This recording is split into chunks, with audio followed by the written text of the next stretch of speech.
My parents favored my little brother, kicked me out at 18, and now want me to pay their rent. Growing up, I was the extra kid.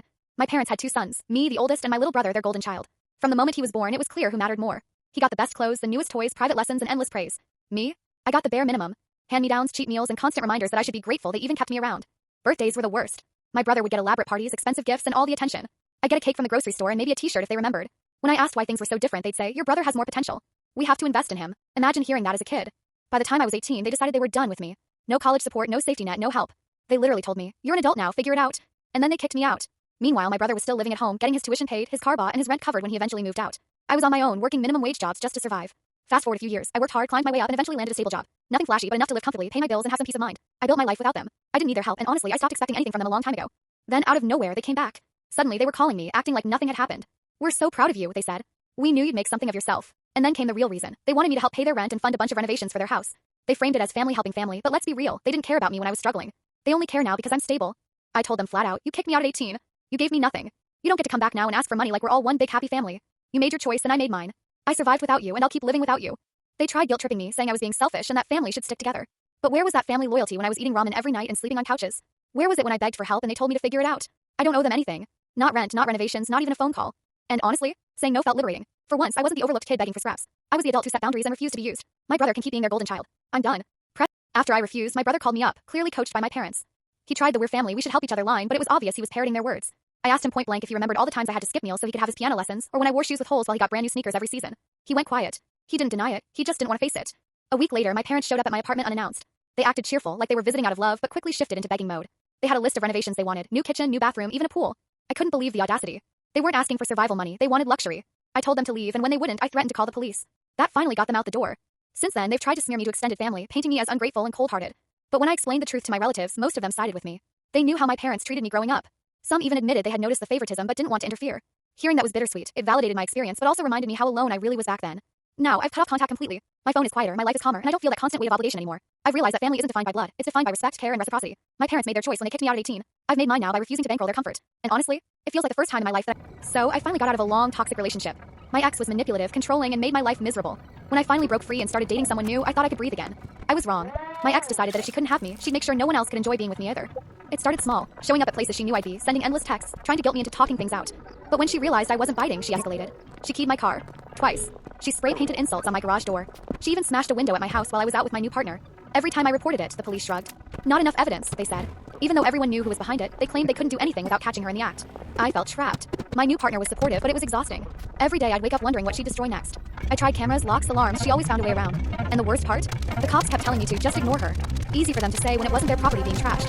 Eventually, I snapped. If the system wasn't going to protect me, I decided I'd protect myself in the only way I could. I started hitting back. When she slashed my tires, I slashed hers. When she spray-painted my garage, I spray-painted her front door. When she broke my window, I broke her garden lights. It wasn't pretty and it wasn't noble, but it was the only way to make her understand that I wasn't going to sit back and take it anymore. Thing is, once I started retaliating, she backed off.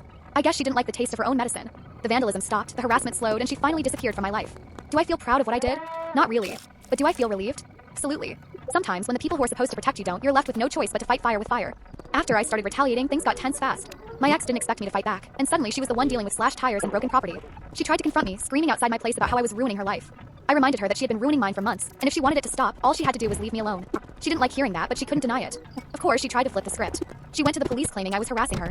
But here's the kicker. When they looked into it, they found reports I had already filed against her, plus the damage she had done to my car and house. The officers basically told her that if she wanted to press charges, she'd be opening herself up to investigation too. Suddenly, she wasn't so eager to play victim anymore.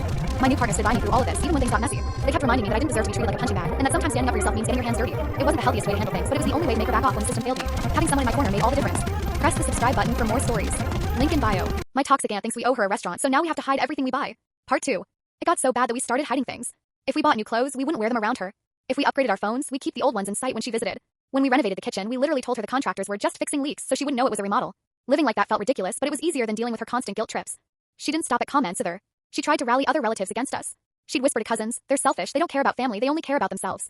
Luckily, most of the family saw through her nonsense, but it still created tension every time we were all together. Family gatherings became a minefield. The worst part was how relentless she was. She'd show up unannounced just to visit, but really she was snooping. She'd glance around the house, looking for anything new she could criticize. If she spotted something, she'd bring it up later in front of everyone, trying to shame us. My parents tried to set boundaries, but she'd always twist it. "Oh, so now I'm not welcome? After everything I've done for this family?" Which was laughable because she'd never actually done anything for us. She just wanted to play the victim. Press the subscribe button for more stories. Link in bio. My toxic aunt thinks we owe her a restaurant, so now we have to hide everything we buy. Part 1. When I was a kid, my aunt was always the one who had big dreams but never the discipline to follow through.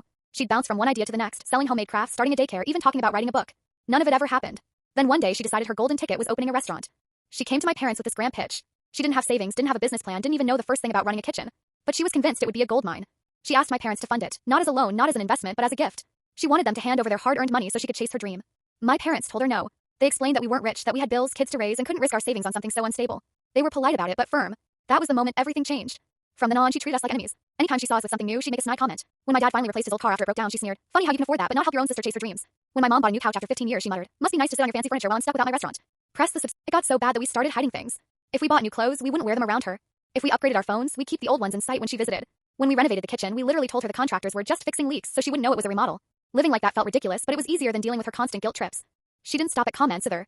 She tried to rally other relatives against us. She'd whisper to cousins, "They're selfish, they don't care about family, they only care about themselves." Luckily, most of the family saw through her nonsense, but it still created tension every time we were all together. Family gatherings became a minefield. The worst part was how relentless she was. She'd show up unannounced just to visit, but really she was snooping. She'd glance around the house, looking for anything new she could criticize. If she spotted something, she'd bring it up later in front of everyone, trying to shame us. My parents tried to set boundaries, but she'd always twist it. "Oh, so now I'm not welcome? After everything I've done for this family?" Which was laughable because she'd never actually done anything for us. She just wanted to play the victim. As I got older, I realized how toxic it all was. We weren't doing anything wrong, we were just living our lives. My parents worked hard for what they had. They didn't owe her a restaurant or a handout or anything. But she acted like every purchase we made was stolen from her. It's exhausting living like this. We shouldn't have to hide our lives because one person feels entitled to our money. My parents deserve to enjoy the fruits of their labor without being shamed for it. And I hated seeing them shrink themselves just to avoid her wrath. Sometimes I wonder if she even realizes how ridiculous she sounds. She's been bitter for years, and instead of trying to build something herself, she just blames us for not handing her success on a silver platter. She's stuck in this cycle of resentment, and it's sad, but it's not our responsibility to fix it. At this point, we've accepted that she'll never change. We keep our distance, we keep our lives private, and we don't feed into her drama. It's not ideal, but it's the only way to keep the peace. And honestly, I'd rather hide a new couch than let her poison our happiness.